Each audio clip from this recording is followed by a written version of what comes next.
প্রিয় দর্শক, আমন্ত্রণ জানাচ্ছি টাইম টেলিভিশনের বিশেষ অনুষ্ঠান স্মরণে বঙ্গবন্ধু। আপনারা জানেন যে 15ই আগস্ট 1975 সালের এই দিনে জাতির জনক বঙ্গবন্ধুকে সপরিবারে হত্যা করা হয়। আর এই দিনটি আমরা পালন করে থাকি শোকের মাস, শোকের দিন এবং শোকাবহ পরিবারের প্রতি শ্রদ্ধা নিবেদনে টাইম টেলিভিশনের এই বিশেষ আয়োজনে আজকে আমাদের সাথে অংশ নিয়েছেন, আপনারা জানেন, ভালোভাবে চিনেন, আমার ডান পাশে রয়েছেন জাতিসংঘে নিযুক্ত বাংলাদেশের স্থায়ী প্রতিনিধি ডক্টর এ.কে আব্দুল মোমেন, এবং আমার বামে রয়েছেন আমাদের একজন উইমেন, তিনি অনেক পরিচিত আপনাদের, তিনি হলেন আবৃত্তিকার শুক্লা রয়, এবং আরেকজন পরিচিত মুখ, এবং এই তাকেও আমি হয়তো বিশেষণে বিশেষিত না করে তার বিষয়ে বলছি, তিনি গোপন সাহা, আবৃত্তিকার। তো আমরা এই শোকের মাসে বঙ্গবন্ধু এবং বঙ্গবন্ধুর জীবন, দর্শন সব কিছু নিয়ে আপনাদের সামনে আমাদের অতিথি যারা রয়েছেন তারা আলোচনা করবেন এবং সুন্দর সুন্দর আবৃত্তি শুনবেন, সেই প্রত্যাশা রাখছি। আপনাদের সাথে রয়েছি আমি শিবলি চৌধুরী কায়েস। তাহলে ডক্টর মোমেন, আপনার কাছে প্রথমে চলে যাচ্ছি যে এই শোকের মাসে আসলে জাতির জনক বঙ্গবন্ধু শেখ মুজিবুর রহমান, এবং আমরা বলি বাঙালি জাতির শ্রেষ্ঠ বীর যিনি, তাকে এই 15ই আগস্ট সপরিবারে সূর্য ওঠার আগেই ধানমন্ডিতে নির্মমভাবে হত্যা করা হয়। এই দিনটিকে ঘিরেই আজকের এই আলোচনা। আমরা জানবো আপনি একজন কূটনীতিক এবং আপনি দীর্ঘদিন ধরে বিভিন্ন দেশে কাজ করেছেন, এবং সবচেয়ে বড় বিষয় হলো আমরা জেনেছি যে আপনি বঙ্গবন্ধু সরকার এবং তার সুযোগ্য কন্যা জননেত্রী শেখ হাসিনার সরকারেও এখন কাজ করছেন। আপনার অভিজ্ঞতাটা যদি একটু বলেন 15ই আগস্ট উপলক্ষে। 15ই আগস্ট আপনারা জানেন, সেই মাসে আমরা বাংলাদেশে তখন খুব আনন্দে ছিলাম। একটার পর একটা বিয়ে হলো বঙ্গবন্ধুর ছেলেদের, সেইগুলোতে আমরা, তারপরে ঢাকা ইউনিভার্সিটিতে বঙ্গবন্ধু যাবেন, আমি তখন সরকারি চাকরি করি। আমি তখন গণপ্রজাতন্ত্রী বাংলাদেশ সরকারের আপনার মাননীয় বাণিজ্য প্রতিমন্ত্রীর প্রাইভেট সেক্রেটারি। আচ্ছা। তা আমরা তখন একটা উৎসাহের মাস ছিল। ইনফ্যাক্ট যেদিন মারা যান 15 তারিখে, ওদিন আগের রাতে, গভীর রাতে আমরা বাইরে দৌড়াদৌড়ি করেছি। সকালবেলা আর্লি মর্নিংয়ে 4:30 4:30 এক্স্যাক্ট আমার খেয়াল নাই, কারণ আমরা অনেক দেরিতে ঘুমিয়েছি। তখন হঠাৎ করে গোলাগুলির আওয়াজ। আমি তখন বেইলি রোড এলাকায় থাকি। তখন প্রথম মনে হয়েছে যে বোধহয় এই রমনা থানা কেউ লুট করতে এসছে, কারণ তখন মাঝে মধ্যে এই সন্ত্রাসীরা থানা লুটের একটা প্রবণতা হয়। তো তখন থানা লুট হচ্ছে কিনা সেইটার জন্য আমি ওই ইস্পাহানি কলোনিতে, যিনি আমি চিনি অনেকেই থাকেন, তাদের ফোন করলাম। তারা বললো যে না, থানায় কিচ্ছু হচ্ছে না। হ্যাঁ, তখন আমি আমার বোন ছিলেন, তিনি সুবানবাগ কলোনিতে থাকতেন। উনি বললেন যে আমার এলাকায় এই আওয়াজ হচ্ছে। পরে আমি 28 নম্বর রোডে 32-এর পিছনে আমাদের এক ভদ্রলোক থাকতেন, পরিচয় আইআরডিপির ডিরেক্টর ছিলেন মোকাম্মেল হক। তো ওনাকে আমি জিজ্ঞেস করলাম, উনি বললেন যে হ্যাঁ, এখানেও এই হচ্ছে। তখন একটু আন্দাজটা পেয়েই এই গভীর রাতে আর্লি মর্নিংয়ে আমি আমার বসকে ফোন করলাম। বস আর ফোন ধরেন না, কারণ তখন একটু গরমে ফ্যান, উনি পরে যেটা বললেন যে ফ্যানের জোতে আর কি হয়নি। পরে যাই হোক ফোন ধরলেন, আমি ঘটনা বললাম যে এরকম। এর মধ্যে উনি ফোন ধরার আগে আমার রেড ফোন, আমার রেগুলার ফোন দিয়ে আমি কন্টিনিউয়াসলি বাকিদের তথ্য সংগ্রহ করার চেষ্টা করছি। দেন আমার বসের সাথে আলাপ হলো, উনি বললেন যে আসো। উনি বস আবার ফোন করলেন, তখন অস্থায়ী, তখন আমাদের কি ছিলেন ভাইস প্রেসিডেন্ট নজরুল সাহেবকে। উনি আমাকে ফোন ব্যাক করে, নজরুল সাহেব কিছুই জানেন না। তারপর উনি ফোন করে বললেন যে আমি কিসের সাথে, মনসুর আলী সাহেবের সাথে আলাপ হয়েছে। উনি তখন আমাদের হোম মিনিস্টার। উনি বলেছেন যে আমি আইজিকে বলে দিয়েছি এটা দেখার জন্য। তারপরে হয়তো বুঝতে পারেনি এই ধরনের বড় একটা ঘটনা ঘটে চলেছে, কেউই আমরা বুঝতে পারিনি। তারপরে আমার বসের সাথে আলাপ হলো, আমি তখন বললাম তুমি আসো, ওরা মন্ত্রীপাড়ায় থাকেন আর আমি বেইলি রোডে কাছেই। সো যখন গেলাম তখন উনি বললেন যে তৎকালীন বাণিজ্য মন্ত্রী ছিলেন খন্দকার মোস্তাক, ওনাকে ফোন করেছেন। উনি তখন শুধু বলেছেন যে নেতা জীবিত না মৃত, এই খবরটা দেওয়ার জন্য। তো উনি তো এইসব কিছুই জানে না। So that was A shock for us, কারণ আমরা খুব আনন্দের মধ্যে ছিলাম সেই মাসে। আর আমরা কল্পনা করিনি একটা এইরকম একটা মানে দুর্ঘটনার খবর পাবো।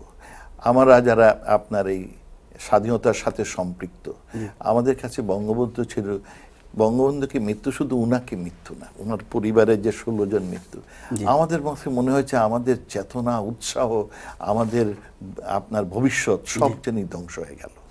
আপনি তো বঙ্গবন্ধুর সরকারে ছিলেন, আপনি বলছিলেন, এবং এখন আছেন।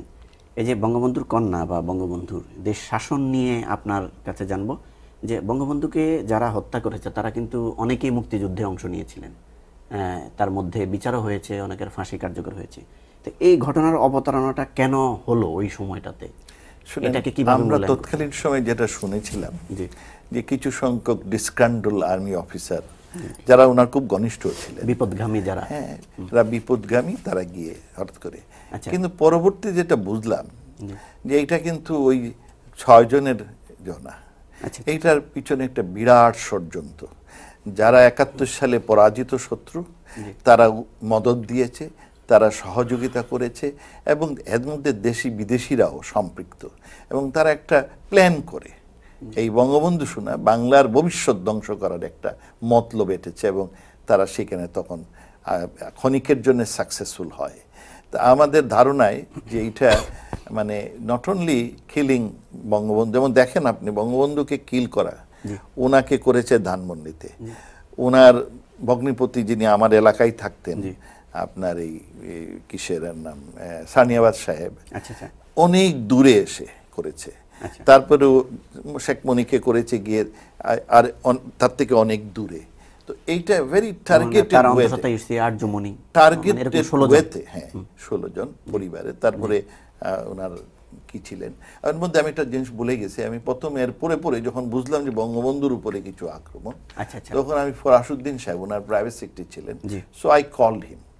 ফরাসউদ্দিন সাহেব তখন সেকেন্ড ক্যাপিটালে থাকতেন, তো উনি তখন ঘর থেকে বের হয়ে গেছেন, ওনার ওয়াইফ তখন বললেন যে ও তো বের হয়ে গেল, কিন্তু আমি বললাম কিভাবে, বলে যে না শফাতের জামানের সাথে যাওয়ার কথা ছিল, ও তো আগেই চলে গেছে, তো ও হেঁটে বের হয়েছে, সামনে রিক্সা পেলে যাবে। হ্যাঁ, তো this are no one new কিরকম। কিন্তু আমার যেটা পরবর্তীতে ধারণা হলো, যারা এইটা করেছে ট্যাঙ্ক বের করে নিয়ে এসেছে, হ্যাঁ এমন দিন সুযোগ সন্ধানী করে, পরের দিন বঙ্গবন্ধু যাবেন ঢাকা ইউনিভার্সিটির সমাবর্তনে, এত হিসাব করে করেছে যে এইটা এই 6 জন ডিসকান্ট্রোল আর্মি অফিসারের কাজ না। এবং ভারতে তখন ছিল আপনার ওদের 15 আগস্টে যখন ওনাকে হত্যা করে, ভারতের 15 আগস্ট হচ্ছে গিয়ে তাদের স্বাধীনতা দিবস। So it has been plan very systematically, এবং তাতে কিছু দুষ্ট লোক সম্পৃক্ত ছিল। আমি এর পরেও আরো একটু জানি, এর মধ্যে তখন ঘটনাগুলো মনে হয় বেশ কিছুদিন আগে যখন কি হলো আপনার বাকশাল হলো, হ্যাঁ তখন আমি যে মন্ত্রণালয়ে কাজ করতাম সেটা বাণিজ্য মন্ত্রণালয়, সেখানে আমাদের মন্ত্রী ছিলেন খন্দকার সাহেব। হ্যাঁ, তো উনি যেমন একসময় বললেন যে এই বাকশাল ওনার মানে সম্পর্কে ওনার যে আছে রিজার্ভেশন আছে, একদিন কোন কারণে হঠাৎ করে বললেন যে এইরকম। তো দেয়ার ওয়াজ এগুলো তো হয়ই, কাজ করতে গেলে আপনার হয়, কিন্তু এই যে এত প্ল্যান করে মৃত্যু, এটা আমরা কল্পনা করি নাই। এই জন্য যেটা জিনিস হলো, যাদের শাস্তি দেওয়া হলো তারা তো শাস্তি পেয়েছে, অনেকগুলো এখনো পালিয়ে আছে, কিন্তু যারা এর পিছনে ছিল, যাকে আমরা ইদানিং গডফাদার বলি, যারা পিছনের আসল বুদ্ধি, এদের কিন্তু আইডেন্টিফাই করা হয়নি। এদের মধ্যে আইডেন্টিফাই করা উচিত, এবং এদের কিভাবে পর্যালোচনা করা উচিত, বিশ্লেষণ করা উচিত, এই জন্য যে আগামীতে জানি এই ধরনের কোনো দুর্ঘটনা না ঘটে। আচ্ছা, আমি যেটা জানতে চাইছি যে এর মাঝে আপনার কাছে আমরা আমাদের 2 জন আবৃত্তিকার রয়েছেন, তাদের কাছ থেকে আমরা সুন্দর এবং বঙ্গবন্ধু এবং দেশকে নিয়ে আবৃত্তি শুনবো। তার আগে আপনার কাছে জানবো যে বঙ্গবন্ধুর খুনিদের বিচার মূলত শুরু হয়েছিল আপনার বর্তমান যে আওয়ামী লীগ সরকার প্রথমবারের মতো, বঙ্গবন্ধু হত্যার পর প্রথমবারের মতো জননেত্রী শেখ হাসিনার নেতৃত্বে যখন ক্ষমতা আসে তারপর থেকে মূলত শুরু হয়। এরপরে দ্বিতীয় মেয়াদে এসে কার্যকরের বিষয়টি চলে আসে, কিন্তু এখনো যারা রয়েছে, নূর চৌধুরী একজন কানাডাতে আছেন, একজন এখানে রয়েছেন আর রাজনৈতিক আশ্রয় নিয়েছেন, এদের ক্ষেত্রে মানে কি মনে হচ্ছে যে আসলে কানাডা ইতোমধ্যে বলে দিয়েছে তাকে দেবে না, এই বিষয়টাকে আপনি কিভাবে? এগুলো খুব দুঃখজনক। ছোট করে আসলে এরা তো খুনি, মার্ডারার্স। মার্ডারারের কোথাও এই ধরনের সুযোগ দেওয়া উচিত না। আমরা খুব দুঃখ পাই এই জন্যে যে এইরকম তারা যারা হিউম্যান রাইটসের কথা বলে, যারা আমাদের জিনোসাইডের কথা বলে, তারা যদি এই ধরনের লোকগুলোকে সাহায্য করে, এটা খুবই দুঃখজনক। এদের জন্য লজ্জা হওয়া উচিত, এ দেশবাসীর জন্য লজ্জা হওয়া উচিত। কারণ এরা এই খুনিকে আশ্রয় দিচ্ছে। এখন শুনেছি যে কানাডা নাকি সব খুনিদের আশ্রয়খানা। It's a very sad. আমি আরেকটা জিনিস আপনাকে বলি যে আপনার এই কিসের এই যে বললেন অনেক বছর কেসটা হয় না, এটা আমাদের হৃদয়ের একটা বড় রকমের গ্লানি ছিল যে খুনিদের আমরা শাস্তি করিনি। এবং খুনিদের শাস্তি করার জন্য বঙ্গবন্ধুর মেয়েকে এই কাজটা করতে হলো, এইটা আমাদের দেশের জন্য লজ্জাকর। কারণ খুনিদের শাস্তির জন্য ওই সরকারি পরবর্তী সরকার এদের শাস্তি করা উচিত, কিন্তু এটি আমাদের দেশের জন্য দুর্ভাগ্য যে যারা খুনি তাদের পরবর্তী সরকার ওদের আশকারা দিয়েছে, বিভিন্ন কূটনৈতিক মিশনে ওদের চাকরি দিয়েছে, হ্যাঁ, আর একটা এর মধ্যে বলে যে আমরা এর সাথে নাই, এই ধরনের একটা ভাওতাবাজি দেখিয়েছে। এবং সবচেয়ে দুঃখজনক যেটা আইনের বরখেলাফ, তারা ইন্ডেমনিটি একটা আইন করলো, কনস্টিটিউশনাল পরিবর্তন করে দিল 79 সালে যে এটার বিচার হবে, খুনিদের বিচার হবে না।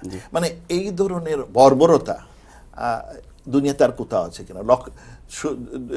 আমাদের আনন্দ এই জন্যে যে এই বর্বর আইনটা দূর হয়েছে এবং খুনিদের শাস্তি হয়েছে। এবং যা খুনিগুলো আছে তারা আমরা নিয়ে আসতে পারিনি, তারা মনে মনে কিন্তু দুঃখতে আছে, কারণ তাদের জীবনে শান্তি নাই।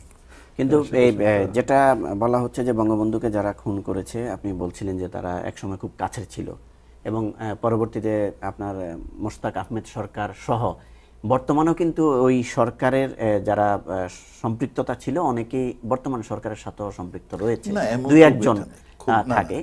কিন্তু সেটা কি আমি যেটা জানতে চাইছি যে বিপদের মুখে পড়ে তারা গিয়েছিল না আসলেই অনেকে তো অস্ত্রের মুখে অনেকে জিম্মি করা হয়েছে এবং এরা স্বার্থপর এবং তারা অবিবেচক, আপনার কি বলে যে ইমেচিওর, হ্যাঁ, আর তারা হচ্ছে একটা দস্যু প্রকৃতির।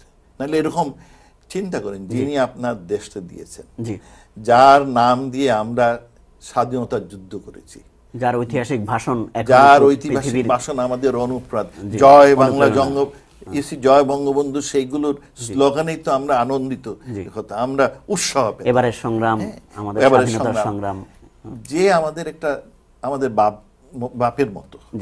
আর বঙ্গবন্ধুর personal character is so warm, এত বেশি রকম পিতৃতুল্য লোক যে মানুষকে সবাইকে আপন করে নিয়েছেন।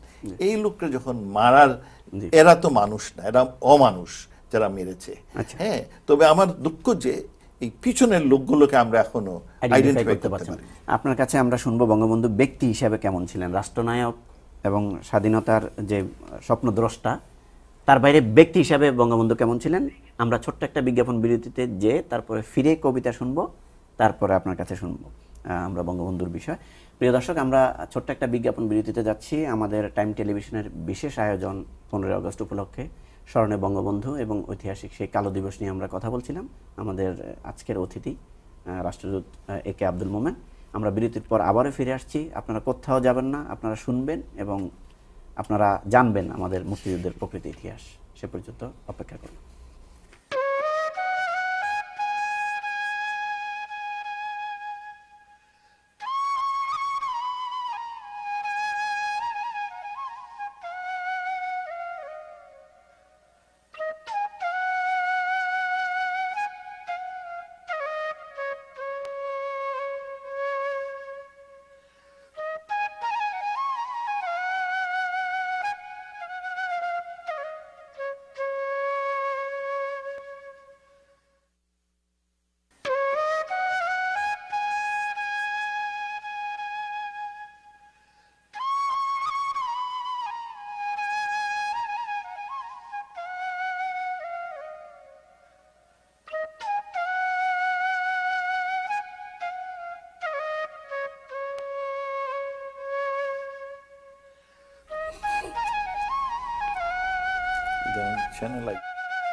প্রিয় দর্শক, বিরতির পর আবার ফিরে এলাম আমাদের মূল আয়োজন স্মরণে বঙ্গবন্ধু। টাইম টেলিভিশনের এই বিশেষ অনুষ্ঠান 15 আগস্ট জাতির শ্রেষ্ঠ বাঙালি বঙ্গবন্ধুকে ঘিরে, এবং সেই বিষয়ে আমরা এতক্ষণ কথা বলছিলাম। আমাদের আমন্ত্রিত অতিথি আপনারা চিনেন বা জানেন, ডক্টর এ কে মোহাম্মদ। তিনি বলছিলেন বঙ্গবন্ধুর ইতিহাস এবং তার স্বপ্ন, দেশপ্রেম সবকিছু মিলিয়ে।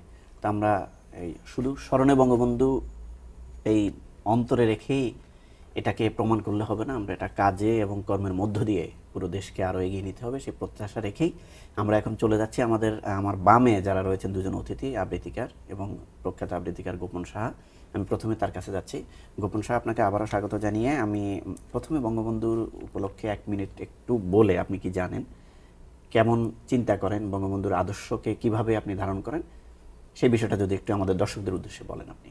ধন্যবাদ কাজ ভাই। চমৎকার আলোচনা শুনছিলাম আমাদের মুক্তিযোদ্ধা, কূটনৈতিক এবং বঙ্গবন্ধুর, আমি বলবো যে একনিষ্ঠ সহচর এবং তার পুরো পরিবারটাকে আমরা জানি যে বঙ্গবন্ধুর সাথে ছিলেন, সেই সময়ে ছিলেন। এবং তার কন্যা যখন আজকে বাংলাদেশের প্রধানমন্ত্রী, তার সময়েও উনি অনেক গুরুত্বপূর্ণ দায়িত্বে আছেন। মঈন ভাইয়ের কাছ থেকে খুব তথ্যবহুল বক্তব্য শুনছিলাম। বঙ্গবন্ধু আমাদের সত্তা, আমাদের জাতীয় সত্তা, আমাদের জাতীয়তাবাদের প্রতীক। আমাদের বঙ্গবন্ধুকে বিশ্লেষণ ওইভাবে করা যাবে না 1 মিনিট কিংবা 2 মিনিটে। এটা আজকে যত দিন যাচ্ছে ইতিহাস সব কিছুভাবেই ওনার পক্ষে যাচ্ছে, যিনি আমাদের জাতীয়তাবাদের মানে আকারটা ধারণ করেছেন, যিনি নেতৃত্ব দিয়েছেন এবং প্রতিষ্ঠিত করেছেন। ত্যাগ, তিতিক্ষা, এবং সেই মানুষটিকে মেরে ফেলা হয়েছে খুব নৃশংসভাবে। এবং আপনি দেখেন যে বঙ্গবন্ধু হত্যার পরে জাতীয় 4 নেতাকে হত্যা করা হয়েছে এবং মুক্তিযোদ্ধা সৈনিকদের হত্যা করার ধারাবাহিক প্রক্রিয়া। এমনও কথা ছিল যে বঙ্গবন্ধুর পক্ষে, স্বাধীনতার পক্ষে লেখার মানুষ ছিল না। সেই সময় একজন কবি, যিনি আমাদের মাননীয় প্রধানমন্ত্রীর বন্ধু বটে এবং সাহসী কবি সেই সময়ের, নির্মলেন্দু গুণ, উনি কবিতার মাধ্যমে বঙ্গবন্ধুকে প্রকাশ করার জন্য উনি এগিয়ে এলেন। এবং ওই সময়েই প্রায় 39 বছর আগে একটি কবিতা লিখেছিলেন। আমি সেই কবিতাটি, সেই প্রথম সারির কবিতা, আমি সেই কবিতাটি পড়ছি। কত সাহসী কবিতা! আমরা তাহলে শুনছি আপনার মুখে কবিতা। হ্যাঁ, নির্মলেন্দু গুণের আমি আজ কারো রক্ত চাইতে আসিনি। সমবেত সকলের মতো আমিও গোলাপ ফুল খুব ভালোবাসি। রেসকোর্স পার হয়ে যেতে যেতে সেই সব গোলাপের একটি গোলাপ গতকাল আমাকে বলেছে, আমি যেন কবিতায় শেখ মুজিবের কথা বলি, আমি তার কথা বলতে এসেছি।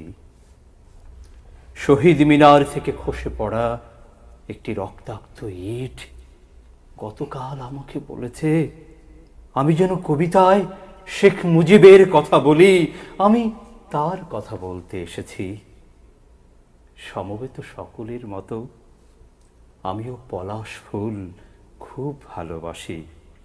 সমকাল পার হয়ে যেতে যেতে সদ্য ফোটা একটি পলাশ গতকাল কানে কানে আমাকে বলেছে, আমি যেন কবিতায় শেখ মুজিবের কথা বলি, আমি তার কথা বলতে এসেছি। শাহবাগে ভুনুর ঘূর্ণায়িত জলের ঝর্ণাটি আর্তস্বরে আমাকে বলেছে, আমি যেন কবিতায় শেখ মুজিবের কথা বলি, আমি তার কথা বলতে এসেছি। সমবেত সকলের মতো আমারও স্বপ্নের প্রতি পক্ষপাত আছে, ভালোবাসা আছে। শেষ রাতে দেখা একটি সাহসী স্বপ্ন গতকাল আমাকে বলেছে, আমি যেন কবিতায় শেখ মুজিবের কথা বলি, আমি তার কথা বলতে এসেছি। এই বসন্তের বটমূলে সমবেত ব্যথিত মানুষগুলো সাক্ষী থাকুক। না ফোটা কৃষ্ণচূড়ার শুষ্ক ভগ্ন অপ্রস্তুত প্রাণের ওই গোপন মঞ্জরিগুলো কান পেতে শুনুক। আসন্ন সন্ধ্যার ওই কালো কোকিলটি জেনে যাক, আমি আমার পায়ের তলার পুণ্য মাটি ছুঁয়ে আমি আজ সেই গোলাপের কথা রাখলাম, আমি আজ সেই পলাশের কথা রাখলাম, আমি আজ সেই স্বপ্নের কথা রাখলাম। আমি আজ কারো রক্ত চাইতে আসিনি, আমি আমার ভালোবাসার কথা বলতে এসেছিলাম। বাহ বাহ, বেশ অনেক চমৎকার, অনেক চমৎকার হয়েছে গোপন শাহ। এত অসাধারণ আপনি আবৃত্তি করেছেন, আসলে আমি জানতাম না, হয়তো দর্শকরা খুব ভালোভাবে আপনার এই আবৃত্তি শুনবেন। না না, এটা বঙ্গবন্ধু তো আবেগ আমাদের, বঙ্গবন্ধু আবেগ। এবং যে কথাটা আপনি বলছিলেন কবিতার মধ্য দিয়ে, আপনার আবৃত্তির মধ্য দিয়ে, বঙ্গবন্ধু আসলে কারো রক্ত চাইতে আসেনি। মানে যখন তিনি স্বাধীনতা অর্জনের পর বাঙালি জাতিকে নতুন করে স্বপ্ন জাগাতে শুরু করেছিলেন, তখনই তাকে পৃথিবী ছেড়ে চলে যেতে হয়েছে এই একটা হত্যাকাণ্ডের মধ্য দিয়ে। যারা বিপদগামী সেনা, তারা এই বর্বরতম হত্যাকাণ্ড দিয়ে আমাদের, তাকে রাজনীতির কবিও বলা হয়। এবং বঙ্গবন্ধু, আপনার কাছে যেটা আরেকটু জানবো, বঙ্গবন্ধু কিন্তু কবি প্রেমীও ছিলেন, নজরুলকে কিভাবে টেনে এনেছিলেন, এবং সবকিছুই কিন্তু আসলে তুলনা করা এই সময়ের ফ্রেমে হয়তো আমরা বারবার উনি কবিতার, তার বক্তব্যে বিভিন্ন সময় কবিতার পংক্তি বলেছেন, রবীন্দ্রনাথকে ধারণ করেছেন, লালনকে ধারণ করেছেন, নজরুলকে কাছে নিয়ে এসেছেন। অসংখ্য ধন্যবাদ গোপন শাখা, আপনার কবিতা আমরা যেমন আপ্লুত হয়েছি, অতিথি আমাদের দুজনই হয়তো বক্তব্য আমাদের চেয়ে অনেক বেশি শক্তিশালী। এখন চলে যাচ্ছি, আমাদের ল্যাঙ্গুয়েজটা খুব স্ট্রং, নির্মলেন্দু গুণের যে হৃদয়ের স্পন্দন এত সুন্দর, এত ভালো, ধারণ করেন বঙ্গবন্ধু। স্বাধীনতা আরেকটা আছে, আরেকটা হ্যাঁ, ওটা পড়বো, এটা এখন আমরা চলে যাচ্ছি আমাদের এই আরেকজন পরিচিত মুখ এবং আবৃত্তিকার, যার দর্শকরা হয়তো তাকিয়ে আছে, উনি এই আবৃত্তি করবেন, শুক্লা রয়। আপনি আমাদের বঙ্গবন্ধুর এই আজকের এই আমাদের টাইম টেলিভিশনের বিশেষ আয়োজন স্মরণে বঙ্গবন্ধু, এই উপলক্ষে আপনি কোন কবিতাটা আবৃত্তি করতে চাইছেন? দর্শকদের উদ্দেশ্যে একটু বলেন যদি। আবৃত্তি করার আগে যেটা বলতে চাচ্ছি, ধন্যবাদ আপনাকে, থ্যাংক ইউ। আর মমিন ভাই, আমি কিন্তু এখন মনে হচ্ছে যে কতটা বঞ্চিত আমাদের করা হয়েছে বঙ্গবন্ধুর মৃত্যু। আচ্ছা, যেটা আসলে সবকিছু যখন শেষ হয়ে যায়, তারপরে বুঝতে পারি আমরা যে কি হারালাম। হারানোর পরে বেদনাটা আরো বড় আকার ধারণ করে। ঠিক আছে, আমি কবিতায় যাই। আমরা শুনছি আপনার কবিতা। আমি শামসুর রহমানের তোমারই পতধ্বনি কবিতাটি পড়ব। এই লেখা উঠে এসেছে তোমার স্বদেশের বুক থেকে, এই লেখা উঠে এসেছে এদেশের প্রতিটি নদী থেকে, যেসব নদী তরঙ্গায়িত হতো তোমার শিরা উপশিরায়। এই লেখা উঠে এসেছে সেসব ক্ষেত থেকে, যাদের ফসলের ঢেউ ধারণ করত তোমার হৃদয়। এই লেখা উঠে এসেছে তোমার প্রাণের স্বদেশের, গাছের শিকড়, পাখির বাসা, মাছের চোখ, কৃষকের চঞ্চল লাঙল, শ্রমিকের শ্রমনিষ্ঠ হাত, শত শত শহীদের জনক জননীর বিলাপ, বিচ্ছেদ কাতর পক্ষিণীর মতো জীবন সঙ্গিনীর দীর্ঘশ্বাস আর সন্তানের আর্তনাদ থেকে। এই লেখা উঠে এসেছে সেই সিঁড়ি থেকে, যেখানে পড়েছিল ঘাতকের গুলিবিদ্ধ তোমার লাশ। এই লেখা উঠে এসেছে তোমার বুক জোড়া রক্তাক্ত গোলাপ থেকে, বুলেটে ঝাঁঝরা হয়ে যাওয়া নবপরিণীতার মেহেদি রাঙা হাত এবং শিশুর নেকড়ে খোবলানো শরীর থেকে। তোমার দিকে ওরা ছুড়ে দিয়েছিল মৃত্যু, কিন্তু ওরা জানতো না কোনো কোনো মৃত্যু জীবনের চেয়েও সতেজ মহিমান্বিত। তোমার মৃত্যুর কাছে কোটি কোটি জীবন আজও নত জানু। তোমার গুলিবিদ্ধ শরীর এখনো রাজপথ উপচে পড়া মিছিলের সামনে, যেখানে সমাজ বদলে ফেলার প্রেরণাময় বাগ্ময় হয় কোনো তরুণ কণ্ঠ, সেখানে বেজে ওঠে তোমার কণ্ঠস্বর। যেখানে বুলেটের আঘাতে ঢলে পড়ে কোনো সংগ্রামীর শরীর, যেখানে আবার লাফিয়ে পড়ে তোমার দীর্ঘ ঋজু দেহ, যেখানে প্রতিবাদে উত্তোলিত হয় বাহুর অরণ্য, সেখানে সবচেয়ে উঁচু তোমার সূর্য ঝলসিত হাত। এমন কোনো হাই রাইজ দালান নেই এই শহরে যা তোমার উচ্চতাকে খর্ব করতে পারে। এই তো আমরা দেখেছি রৌদ্রময় মাঠে মধ্যবয়সী কৃষকের সঙ্গে তুমি লাঙল ঠেলছ কড়া পড়া হাতে। এই তো তুমি খালি পায়ে এব্র থেব্র জমিনে হেঁটে হেঁটে গুণ টানছ, নদীতে দাঁড় বাইছ মাঝির সঙ্গে, কারখানার চাকা ঘোরাচ্ছ মজুরের সঙ্গে, কাদায় দেবে যাওয়ার চাকা তুলে ধরছ গাড়িয়াল ভাইয়ের হাতে হাত লাগিয়ে। সুন্দর কল্যাণের স্বপ্ন দেখছ আদর্শবাদী তরুণের স্বপ্নে মিশে গিয়ে এই তো তুমি ওডিসিউসের মতো বেরিয়ে পড়েছ নব অভিযানে। কসাইখানাকে ফুলের বাগান বানানো যার সাধনা, তুমি সেই সাধনার অকম্পিত শিখা। তোমাকে ওরা অবজ্ঞায়, অপমানে, অবহেলায় ঠেলে দিয়েছিল এই বাংলার অজ পাড়াগাঁয়ের এক কবরে, অথচ আর ৫৪,০০০ বর্গ মাইল জুড়ে তোমারই পদধ্বনি, আলো জাগানো ভাস্বর পদধ্বনি, আলো জাগানো ভাস্বর পদধ্বনি। চমৎকার চমৎকার। আসলে আমরা ভাষা হারিয়ে ফেলেছি। মানে শুক্লা রয়, দর্শক আমার আসলে দর্শক বলার কিছু নেই। আমরা আবেগে আপ্লুত যেমন হয়েছি, গা শিউরে উঠেছে, আবার আমরা জেগে উঠেছি দুর্বার গতিতে। বঙ্গবন্ধু বেঁচে থাকবে আজীবন এসবের মধ্য দিয়ে আমাদের জাতিসত্তা হিসাবে। আমরা ছোট্ট একটা বিজ্ঞাপন বিরতিতে যাচ্ছি, বিরতির পর আবারও ফিরে আসছি। ততক্ষণ পর্যন্ত কোথাও যাবেন না।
প্রিয় দর্শক, আবেগে আপ্লুত হয়ে বিরতিতে চলে গেলাম, আবারও ফিরে এলাম আমাদের মূল আলোচনায়। এবং স্মরণে বঙ্গবন্ধু, 15ই আগস্ট জাতির জনক বঙ্গবন্ধুকে যেভাবে সপরিবারে হত্যা করা হয়েছে সেই বিষয় নিয়ে আমরা কথা বলছিলাম।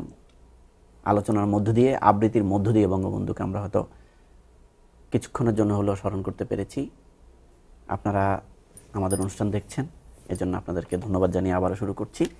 তো আপনার কাছে যেটা আমরা প্রথম জানতে চাইছিলাম যে এজ এ রাষ্ট্রনায়ক হিসাবে বঙ্গবন্ধু কেমন ছিলেন, যে সেটা আপনি বলছিলেন, কিন্তু ব্যক্তি বঙ্গবন্ধু যিনি সবার সাথে মিশতেন, কথা বলতেন, সবাইকে তুই করে বলতেন, ডাকতেন, এই বিষয়গুলো যদি একটু আমাদের দর্শকদের উদ্দেশ্যে বলেন, যেহেতু আপনি ওনার সরকারে ছিলেন। হিউম্যান যেটা আর কি টাচ, জি, বঙ্গবন্ধুর সাথে একবার যার পরিচয় হয়েছে, তার উষ্ণতা, পার্সোনালিটি এত ভালো যে আপনি কখনো জীবনে ভুলবেন না। আর উনিও আপনাকে একবার আপনার সাথে পরিচয় হলো, উনিও কোনোদিন বলে না। আমি একটা ছোট্ট ঘটনা দিই। 1969 সালে উনি রাওয়ালপিন্ডিতে আরটিসি মিটিংয়ে যান। তো যা দুবার যান, মাঝখানে একটা ঈদের ছুটিতে উনি আসেন, আবার যান। তো উনি আরটিসি মিটিং, আমি তখন ইসলামাবাদে, রাওয়ালপিন্ডিতে। 69 আপনি একজন কূটনীতিক। তো তখন আপনার যেটা হলো, তা আমরা তো ওনার সাথে ছায়ার মতো, উনি যেদিন গেছেন এরপর থেকেই সাথে সাথেই আছি। আচ্ছা, হ্যাঁ। তো আমাকে এক সময় বঙ্গবন্ধু বললেন যে কিসের নাম, উনি সরকারি গাড়িতে, সরকার তখন গাড়ি দিয়েছে, ইস্ট পাকিস্তান হাউসে উনি আছেন রাওয়ালপিন্ডিতে। বললেন যে মোমেন, আমি সাদ্দাদের বেহেস দেখতে, মানে ইসলামাবাদটা দেখতে চান, ওখানে ইসলামাবাদ। আমি নিশ্চয়ই নেতা, আমরা নেতা ডাকতাম, নেতা অবশ্যই। পরে উনি এত ব্যস্ত হয়ে পড়লেন যে আমি ওনাকে ইসলামাবাদ নেওয়ার, উনিও সময় দিতে পারেন নাই। সকালে গিয়ে যেতেন আর সারাদিন, তারপরে মানুষ এই নিয়ে। আমি অনেকবার চেষ্টা করেছি, বাট উই কুডন্ট সাকসেসফুল। ঢাকায় আসছি, দেখে বলে এই যে মুভমেন্ট, সে আমাদের ইসলামাবাদ দেখায়নি। এটা বাকি সবাই বলতেছেন, দি হিউম্যান টাচ। আচ্ছা। তারপরে ওনার আরেকটা গুণাবলী বলি, সেটা হচ্ছে আমরা ওয়েজ আর্নার স্কিম করি। আচ্ছা। বঙ্গবন্ধুর সময়, এখন আমরা প্রায় বলি প্রাইভেটাইজেশন, সেই অনেক কিছু। ওয়েজ আর্নার স্কিম বঙ্গবন্ধুর সময় একটা পাবলিক প্রাইভেট পার্টনারশিপ, যেটা এখন আমরা বলি পিপিপি। এখন আমরা পিপি, বাট ওইটা হচ্ছে প্রাইভেটাইজেশন, মানে জনগণকে কাজ করতে দেয়, প্রবাসীদের কাজ। তার মানে তখন থেকে বঙ্গবন্ধু এগুলো শুরু করেছিলেন। সেটা 73-তে আচ্ছা। প্রথম শুরু হয়, 74 এটা অ্যাপ্রুভ হয়। তো অ্যাপ্রুভের তো আমাদের বিউরোক্রেটিক সমস্যা ওরা আটকে দিচ্ছিল। তো লাস্ট মিনিটে এটার উদ্দেশ্য হচ্ছে, আমরা যখন ইংল্যান্ডে আসলাম 73-তে, তখন প্রবাসীরা আমাদের ধরলেন, তখন দেশে খুব অভাব, জিনিসপত্রের অভাব। আর আমি কমার্স মিনিস্ট্রিতে, আমাদের টাকা পয়সা নেই কিছু কেনার, সো উই হ্যাড ডিফিকাল্টিস। তখন প্রবাসীরা বললেন, আমি নিজের ব্যক্তিগত জিনিস কিনতে দিয়েছিলাম কিছু প্রবাসী লোকজন, কারণ আমরা সরকারি ট্রিপে আসছি, কন্টিনিউয়াস দৌড়ের মধ্যে আছি। আমি তো ওই যে ছোট্ট অফিসার, সো দৌড়তেছি, মানে কাজটা আপনাকে সবগুলো যোগাযোগের যে বাজারে যাওয়ার, এখন যেমন অনেকে বাজারটা, আমাদের কোনো সুযোগ সেটা ছিল না। আচ্ছা। তো আমি লোকাল লোক যাদের আমি পারিবারিকভাবে চিনি, ওদের বলছি যে আপনার বাচ্চার বোতল, এই যে প্লাস্টিকের বোতল কিনতে, আমার বোন বলছিল ওনার ছেলে মেয়ের জন্য বোতল, প্লাস্টিকের বোতল কিনতে, আর আমরা ব্লেড কিনতে, কারণ ব্লেডের অভাব ছিল দেশে।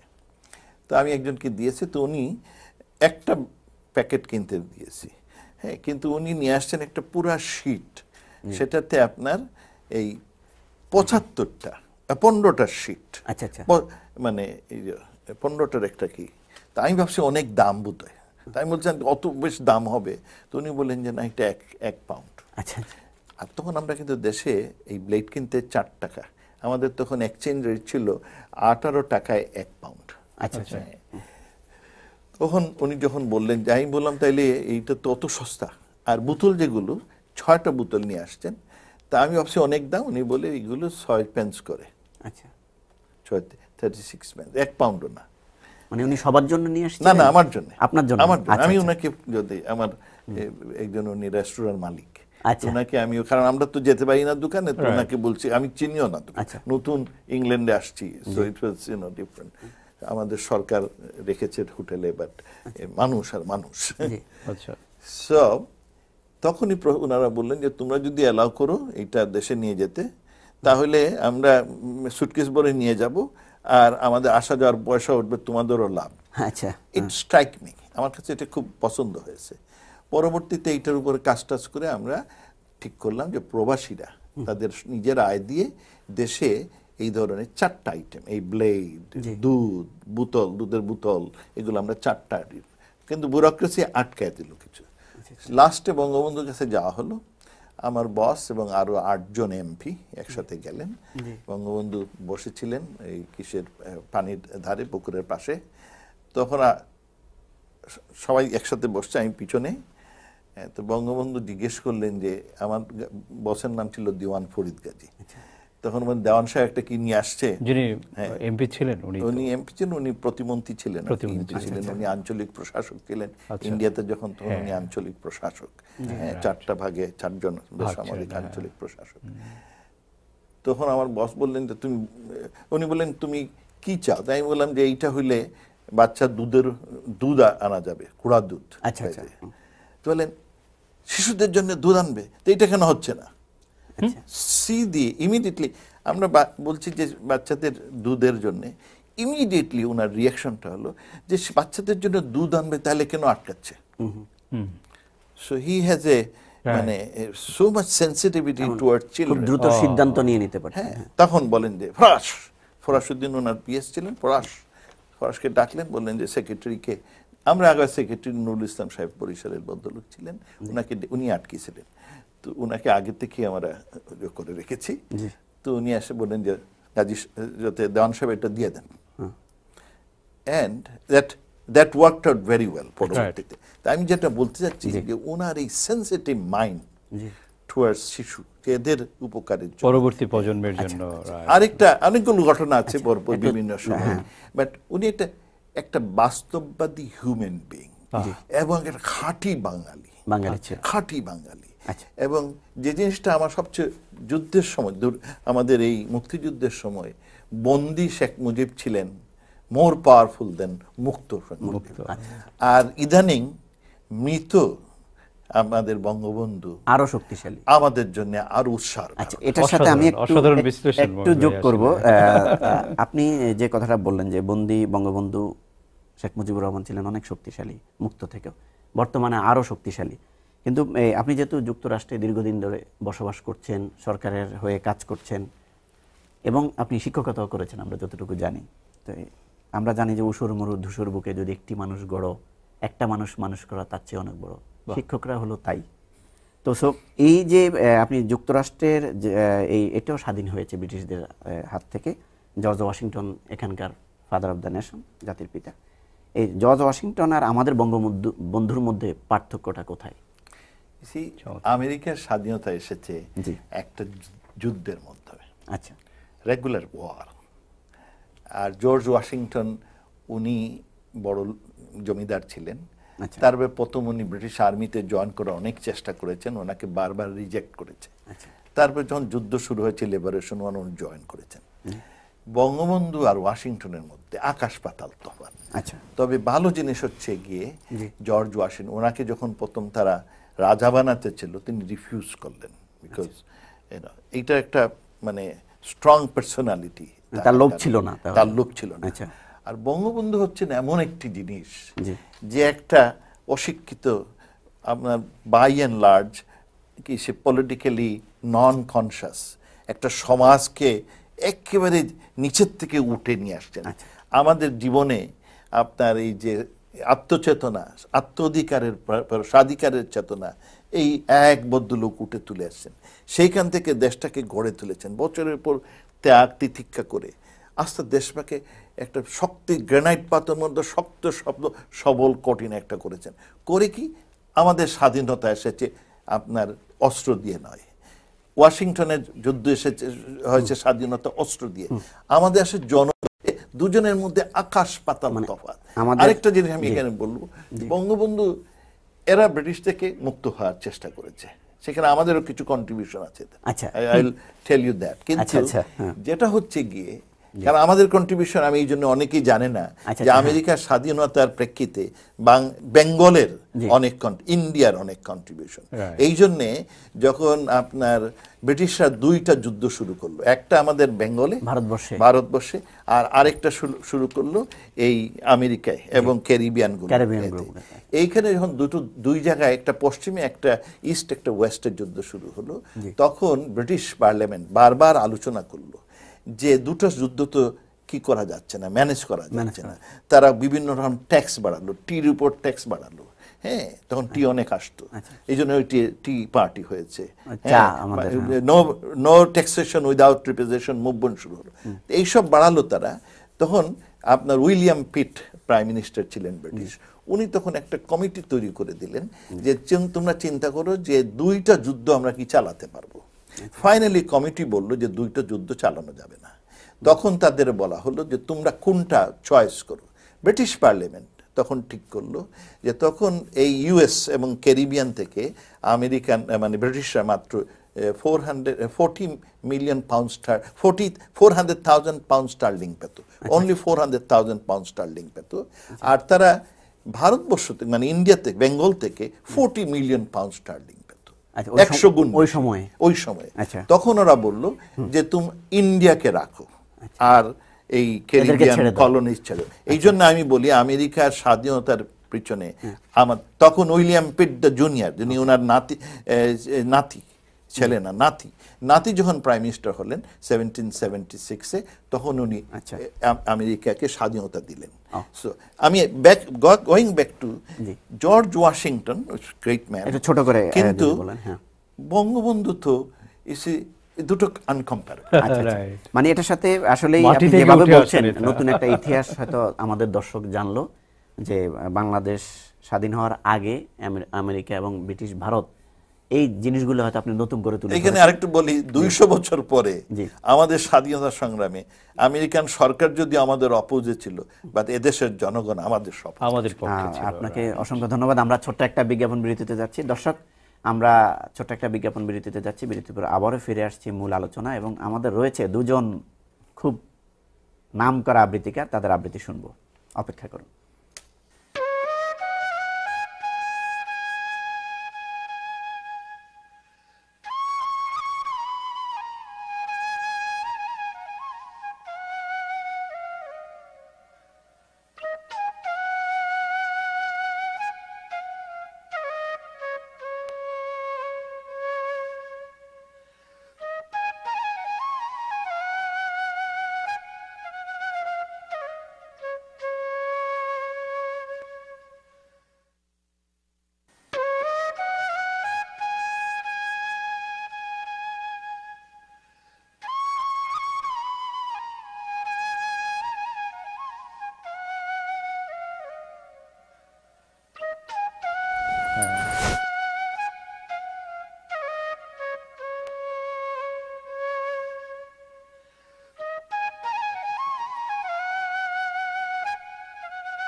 প্রিয় দর্শক, বাঙালি বীর জাতির শ্রেষ্ঠ সন্তান বঙ্গবন্ধু শেখ মুজিবুর রহমানকে নিয়ে প্রবাসী টাইম টেলিভিশনের এই বিশেষ আয়োজন স্মরণে বঙ্গবন্ধু আমরা কথা বলছিলাম আমাদের অতিথিদের সাথে। আপনারা শুনছিলেন মনোযোগ সহকারে। আপনাদেরকে ধন্যবাদ জানিয়ে, আমাদের অতিথিকে ধন্যবাদ জানিয়ে আবারও শুরু করছি। আমরা আবারও চলে যাচ্ছি আমাদের এই প্রখ্যাত যারা আবৃত্তিকার রয়েছেন দুজন, শুক্লা রায় এবং গোপন সাহা। শুক্লা রায়, আপনার কাছে আবারও ফিরে আসছি। অসম্ভব চমৎকার আবৃত্তি করেছেন এর আগে প্রথম পর্বে আমাদের। এখন আমরা আবৃত্তিতে চলে যাচ্ছি। আপনি বঙ্গবন্ধুকে সামনে রেখে, দেশকে সামনে রেখে কি আবৃত্তি করবেন? আবৃত্তি করার আগে আমার আজকের অতিথির কাছে, তার আগে টাইম টেলিভিশনকে ধন্যবাদ আজকে এই অনুষ্ঠানে আমাকে আনার জন্য। মমিন ভাই, আপনার কাছে আমার একটা কোশ্চেন ছিল। বলেন। স্বপ্ন দেখতে তো ভালোবাসি। বঙ্গবন্ধু যদি আজ আমাদের মাঝে থাকতেন, বাহ, কেমন দেশ পেতাম আমরা? আপনি বঙ্গবন্ধু আমাদের একটা আরাধ্য কাজ, একটা দেশ, একটা ফ্ল্যাগ, একটা পতাকা, একটা কি দিয়ে গেছেন। কিন্তু উনি যে কাজটা শুরু করেছিলেন, যে স্বপ্নটা আমাদের দেখিয়েছিলেন, সেই স্বপ্নটা আমার বিশ্বাস অনেক দূর আমরা অগ্রসর হব। যেমন ধরুন, আমরা একটা অসাম্প্রদায়িক সমৃদ্ধশালী বাংলাদেশ গড়ে তুলতাম, সবার সুখী জায়গায় থাকতো। 1972 সালে আমাদের কনস্টিটিউশনে বঙ্গবন্ধু দিয়েছেন টেকসই উন্নয়নের একটা স্লোগান দিয়ে গেছেন। আজকে আমরা ইউএনওতে এই নিয়ে কথা বলি। আরেকটা জিনিস আমি বলি, বঙ্গবন্ধু যদি বেঁচে থাকতেন, উনি একটা ডিস্ট্রিক্ট গভর্নর সিস্টেম চালু করেছিলেন, আর ওনার মৃত্যুর পর ওইটাই সবচেয়ে আগে গ্যালোটিন হয়। আচ্ছা, এইটা হলে পরে আমাদের দেশে একটা ভালো সুশাসন হতো, এবং সুশাসন আমরা অনেক দূর এগিয়ে যেতাম।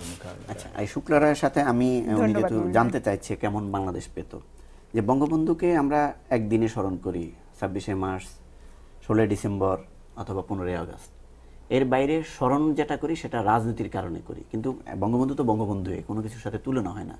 এই জিনিসগুলোকে আপনি কিভাবে মূল্যায়ন করছেন? এটা একটা দুঃখজনক ঘটনা যে বঙ্গবন্ধু কোনো দলের না, কোনো পার্টির না, তিনি আমাদের সারা বাঙালি জাতির। যেদিন সারা বাঙালি জাতি উনাকে সশ্রদ্ধ চিত্তে উনাকে গ্রহণ করবে, উনাকে অনুপ্রেরণার উৎস হিসাবে গ্রহণ করবে, আমরা তখন সোনার বাংলা, সেদিনই বাংলাদেশ বিশ্ব দরবার, তখনই আমরা বিশ্ব দরবার এবং সোনার বাংলা। অসংখ্য ধন্যবাদ। এটা আসলে যেদিন প্রতিটা বাঙালি বিশ্বাস করবে যে বঙ্গবন্ধু আমাদের জাতির পিতা, সেদিনই কিন্তু দেশপ্রেমের কারণেই দেশ এগোয় সর্বক্ষেত্রে, সেদিনই এগোবে। এটা তো সরকারেরও উচিত যে মানে ওনাকে ইভ্যালুয়েট না করা দলীয় হিসাবে। সেটা কি সরকার তো দলীয় অন্যরা করে না বলে এরা করে। আচ্ছা, যদি অন্যরা করতো, ওদের মধ্যে সেই সৎসাহস থাকা উচিত, সেই ভদ্রজন যে থাকা উচিত, যে তারা গ্রহণ করা উচিত, এবং এটা করে না বলেই এখন এই দল একদল করে। আমি বিশ্বাস করব আগামীতে তাদের মোহভঙ্গ হবে এবং তারা বোধোদয় হবে, এবং তারা বঙ্গবন্ধুকে জাতির জনক হিসাবে গ্রহণ করে দেশ মাতৃকায় ভক্তি নিয়ে দেশের উন্নয়নে সাহায্য করবে। আমরাও সেই প্রত্যাশা রাখছি। আপনাকে অসংখ্য ধন্যবাদ জানি। আমরা শুক্লা রায় হয়তো আপনার অ্যান্সার পেয়ে গেছেন, দর্শকরা পেয়ে গেছে। আপনি আবৃত্তিতে চলে যান। এবারের কবিতাটি হচ্ছে মহাকাব্যের ট্র্যাজেডি, টকুন ঠাকুরের লেখা। এটা ট্র্যাজেডি লাগে, নইলে মহাকাব্য সম্পূর্ণ হয় না। আলপথ তোমাকে চিনত, তুমি কোন বাড়ির ছেলে। কেরোসিন আলোর গ্রামগুলো তোমাকে জানে, রাস্তার মোড়ের বটগাছটাও দেখেছে তুমি কত দূর হেঁটে যাও। নদী পাড়ের মানুষের গোচরীভূত তোমার নৌকা সাঁতার কেটে এগিয়ে চলে নদীমাতৃক ইতিহাসের প্রতিটি বাঁকে, প্রতিটি পৃষ্ঠায়। যুদ্ধে যুদ্ধে 7 কোটি মানুষ একটি মানচিত্র এঁকেছে, তুমি সেই মানচিত্রের মহানায়ক। সংগ্রামে তোমার পাঁজর ভেঙেছে অনেক, তুমি ঠিকই উঠে দাঁড়িয়েছ। তোমার স্বপ্ন আরও সবল, সার্বভৌম হয়ে উঠেছে। আঘাতে তোমার রক্ত ঝরেছে অবিরল, তবু তুমি দৃঢ়তায় ঘুরে দাঁড়িয়েছ বারংবার। তুমি বলেছ রক্ত আরও দেব। একটি রক্তাক্ত জনপদ তখন তোমার বুকের মধ্যে বঙ্গোপসাগর, বুকের মধ্যে তখন একটি পতাকা। তোমার বুকটাই তখন স্বদেশী আকাশ। ইতিহাস নিজেও তখন তোমাকে গভীরভাবে পর্যবেক্ষণ করছে। মহাকাব্য রচনা করে মানুষ, ঘরে ঘরে উচ্চারিত লোককথাই মহাকাব্য হয়ে যায়, কিন্তু ট্র্যাজেডি ছাড়া তো মহাকাব্য সম্পূর্ণ হয় না। সেই ট্র্যাজেডির জন্য তুমি ঢেলে দিলে তোমার সবটুকু রক্ত। তবে কি আমি ধরে নেব মুক্তিযুদ্ধের সর্বশেষ শহীদ তুমি, তোমার পরিবার? মহাকাব্য সম্পূর্ণ হলো তোমারই বুকের রক্তে, মহাকাব্য পূর্ণ হলো নারী শিশুদের রক্তে। তোমার অনুপস্থিতির তীব্রতাই এক চরম ট্র্যাজেডি, এবং ট্র্যাজেডি ছাড়া মহাকাব্য সম্পূর্ণ হয় না।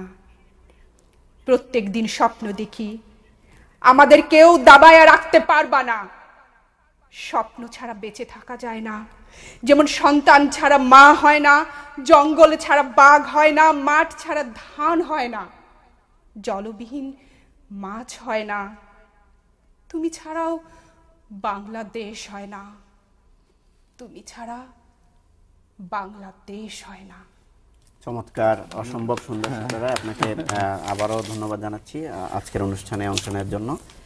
আমরা আসলেই আপনি যেভাবে বলছেন কবির ভাষায়, মানচিত্রের মহানায়ক বঙ্গবন্ধু, সে প্রত্যাশা রেখেই আমরা হয়তো দর্শকদের কাছে আবারও বলছি যে দর্শক, আমরা এখন চলে যাচ্ছি আরেকটি আবৃত্তিতে। ছোট্ট করে যদি, মানে আপনার কবিতা যদি দীর্ঘ হয় তাহলে আপনি ছোট করে যদি বলেন আপনি কোন কবিতাটা আবৃত্তি করবেন। আমাদের সময় আমি আসলে মাননীয় রাষ্ট্রদূতের কথায় কবিতাটির কথা এসেছিল, সেই কবিতাটি পুরো একটা ইতিহাস, বঙ্গবন্ধুর 7 মার্চের ভাষণের ইতিহাস এবং বঙ্গবন্ধু কেমন নেতা ছিলেন তার। আচ্ছা, আপনার মাঝখানে আমি একটু করে, তাহলে আপনার কবিতা দিয়ে আমরা শেষ করে দিব। দর্শকরা কবিতা শুনতে শুনতেই আমি কি একটা সত্য ঘটনা বলবো এই কবিতা নিয়ে? 1 মিনিট যদি সময় দেন। আমাদের সময় একবারে কম। আচ্ছা, আপনি 30 সেকেন্ডে তাহলে। আচ্ছা, আমার সন্তান 10 বছরের সন্তান জন্ম, ওকে নিয়ে গত বছর দেশে গিয়েছিলাম। আচ্ছা, আমার ছোট ভাইয়ের পেছনে গাড়ি হোন্ডায় চড়ে যাচ্ছিল সোহরাওয়ার্দীর ওখান দিয়ে। আমার ছোট ভাই ব্যাখ্যা করছিল এখানে বঙ্গবন্ধু ভাষণ দিয়েছিল। আচ্ছা, সে বলছিল আমি জানি, কারণ বাবা এই কবিতাটা পড়ে, এই ইতিহাসটা আমি জানি। বাহ। তো এই কবিতাগুলো, এই কথাগুলো আমাদের এখানে যারা বেড়ে উঠছে, আমি বলছি না বাংলাদেশের নেতৃত্ব যারা যাবে, আমেরিকার নেতৃত্ব যদি ভবিষ্যতে আসে কেউ, তখন যেন বাংলাদেশের সঠিক ইতিহাসটা জানে যে বঙ্গবন্ধু সে দেশের জাতির পিতা, বঙ্গবন্ধু সে দেশের জন্যই সবকিছু করেছে, জাতীয়তাবাদের নেতা।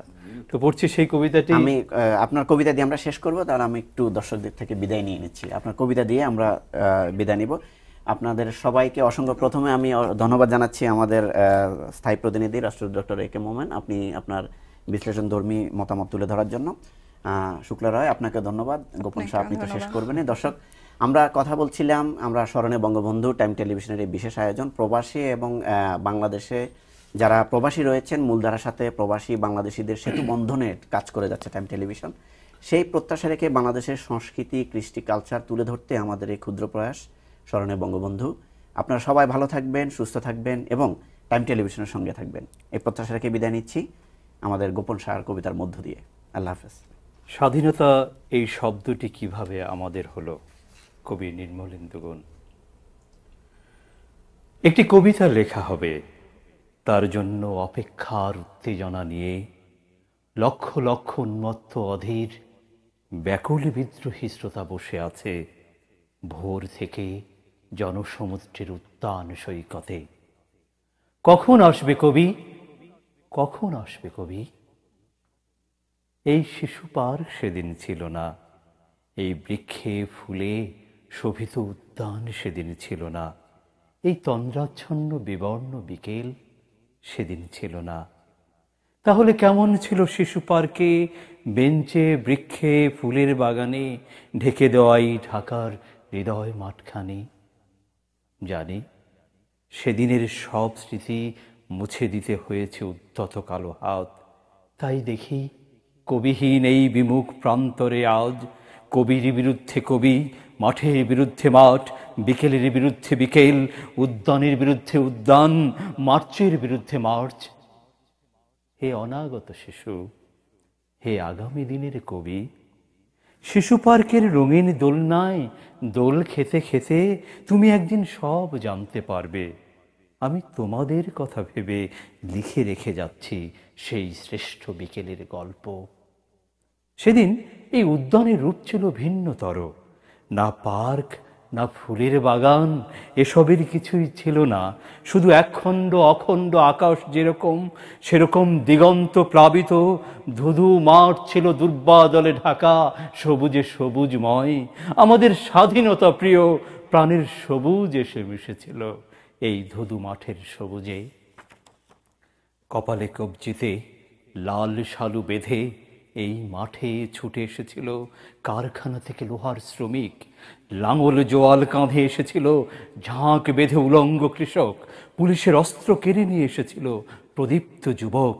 হাতের মুঠোয় মৃত্যু, চোখে স্বপ্ন নিয়ে এসেছিল মধ্যবিত্ত, নিম্ন মধ্যবিত্ত, করুণ কেরানি, নারী, বৃদ্ধ, বেশ্যা, ভবঘুরে আর তোমাদের মতো পাতাকুড়োনিরা দল বেঁধে। একটি কবিতা লেখা হবে, তার জন্য কি ব্যাকুল প্রতীক্ষা মানুষের। কখন আসবে কবি, কখন আসবে কবি? শত বছরের শত সংগ্রাম শেষে রবীন্দ্রনাথের মতো দৃপ্ত পায়ে হেঁটে অতপর কবি এসে জনতার মঞ্চে দাঁড়ালেন। তখন পলকে দারুণ ঝলকে তরিতে উঠিল জল, হৃদয়ে লাগিল দোলা, জনসমুদ্রে জাগিল জোয়ার, সকল দুয়ার খোলা। কে রোধে তাহার বজ্রকণ্ঠবাণী? গণসূর্যের মঞ্চ কাঁপিয়ে কবি শোনালেন তার অমর কবিতাখানি। এবারের সংগ্রাম আমাদের মুক্তির সংগ্রাম, এবারের সংগ্রাম স্বাধীনতার সংগ্রাম। সেই থেকে স্বাধীনতা শব্দটি আমাদের। ধন্যবাদ।